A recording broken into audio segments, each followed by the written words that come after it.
For any paranormal investigation, you're going to need a set of indispensable tools. Among them are a camera, a video camera, a white noise generator, a random word generator, a thermal imager, and a digital tape recorder. Today I'll be using the Spirit Storybox app developed by Roger and Jill Pingleton.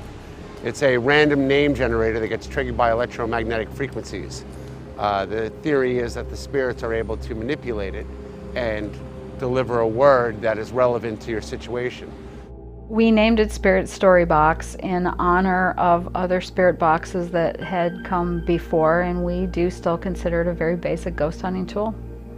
It's portable, it's easy, it's very simple, and that's why we did it. Is anybody can be a ghost hunter, anybody can put an app on their phone. I think it's a great conversation starter.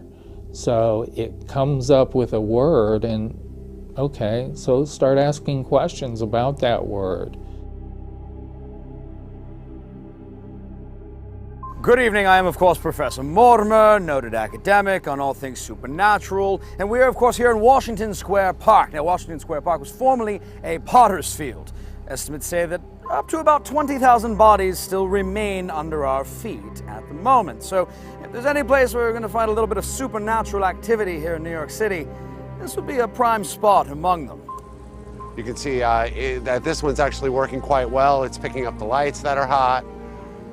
And something actually looks hot in this foreground here, and clearly there's nothing there. The city is littered with spirits, and you'd be surprised how often that you're right next to one. Another extremely important and indispensable tool in paranormal investigation is just the camera. For instance, we just took a picture a few seconds ago, and if you look into the picture, you can see the outline of a face. It's an incredible piece of evidence. Now, we didn't see this with our eyes, but clearly the camera is picking up things that the human eye cannot. When we talk about ghosts and spirits, I think what we're actually talking about is human consciousness just surviving the physical body. We believe that if a spirit or a human consciousness that survives death can manipulate a random number generator, then at the time they want it to choose a word, they can manipulate it so it will choose a word. It'll become non-random at the point when the word comes up. The activity's starting to pick up on the Spirit Storybox, and we just picked up actually 3 words.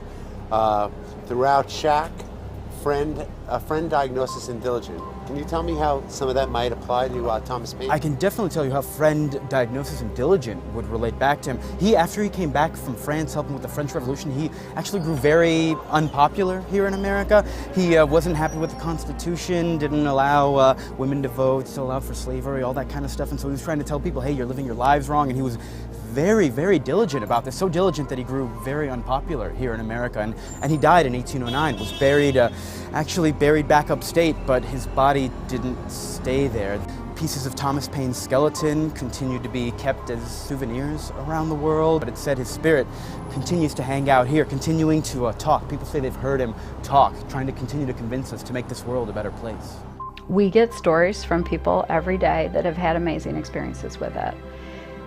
Part and parcel of that is that you have to be open. You have to be aware that maybe you're getting a message that you don't understand.